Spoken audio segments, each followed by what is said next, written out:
এই মুহূর্তে আপনাদের সামনে বক্তব্য রাখছেন জগন্নাথ বিশ্ববিদ্যালয়ের ছাত্রী, যিনি ফ্যাসিবাদী শেখ হাসিনা সরকারের আমলে ডিজিটাল সিকিউরিটি অ্যাক্ট নামক ব্ল্যাক লয়ের আন্ডারে তাকে দীর্ঘ 1 বছর কারা নির্যাতন করা হয়েছে। সেই লড়াই সংগ্রামের প্রতি আমাদের বোন, লড়াই সংগ্রামের অগ্রসৈনী, আমাদের সবার প্রিয় খাদিজাতুল কোবরা বক্তব্য রাখছেন জগন্নাথ বিশ্ববিদ্যালয়ের শিক্ষার্থী খাদিজাতুল কোবরা। আসসালামু আলাইকুম সবাইকে। আমি কোনো পলিটিক্যাল ব্যাকগ্রাউন্ডের না, যার কারণে হয়তো আমি সেভাবে কথা বলবো না, কিন্তু আপনার আমার সবার একটাই চাওয়া, সেটা হচ্ছে আমরা খুনি হাসিনার বিচার চাই। আমি খুনি হাসিনাকে ফ্যাসিস্ট বলার কারণে, এইরকম একটা টকশোতে থাকার কারণে, এটা সে আসলেই ফ্যাসিস্ট এটা বলার কারণে আমি 15 মাস জেল খেটেছি। কিন্তু সরকার পাল্টেছে, 5 মাস হয়ে যাচ্ছে, আমি তার এখনো কোনো ধরনের বিচার পাই, এমনকি আপনারাও পান। আর বর্তমানে আমরা একটা জিনিস দেখতে পাচ্ছি যে এই যে আওয়ামী লীগের দোসররা, তারা নিজেদের খোলস পাল্টে শিবিরে যোগ দিচ্ছে, বিএনপিতে যোগ দিচ্ছে, কোনোভাবে গ্রহণযোগ্য নয়। আপনাদের কি লজ্জা করে না? আপনাদের এত ক্ষমতার লোভ কেন? আপনারা নিজেদের জায়গা থেকে থাকেন, ক্ষমতায় আসতে পারলে আসেন, কিন্তু আমাদের একটাই চাওয়া, আমরা হাসিনার বিচার চাই এবং আমরা আওয়ামী লীগ নিষিদ্ধ চাই।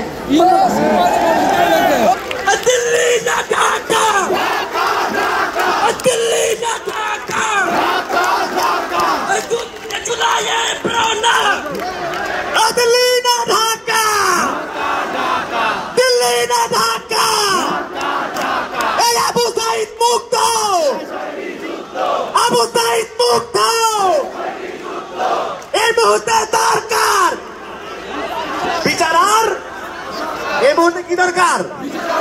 এই মুহূর্তে কি দরকার? এই মুহূর্তে দরকার, এই মুহূর্তে দরকার, এই মুহূর্তে দরকার, এই মুহূর্তে। আমি আপনাদের সময় নষ্ট করতে চাই না, তাই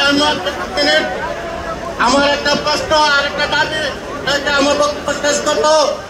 আজকের এই মহতী সভা উপস্থিত আমার প্রিয় ভাই ও বোনেরা, আসসালামু আলাইকুম। আমি একটি প্রশ্ন করতে চাই যে 5ই আগস্ট হাসিনা হেলিকপ্টার দিয়ে ভারতে পলায়ন করেছে। হাসিনার পর মিটিং করে ক্ষমতা নিয়েছে মাত্র 8 তারিখে। আমি বলতে চাই, তখন তো ডক্টর ইউনূস বা এই সরকার ছিল না, তাই সে ভারতে পলায়ন করেছে।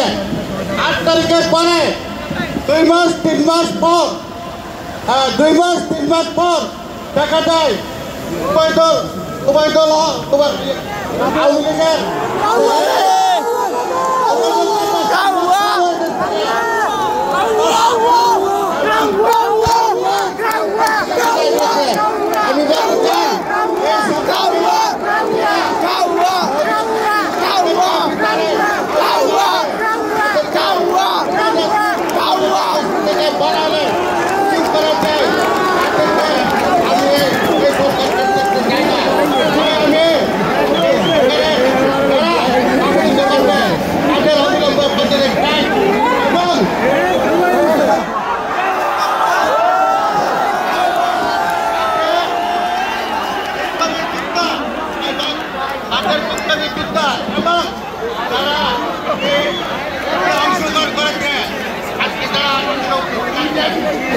অংশগ্রহণ করেছে, তারা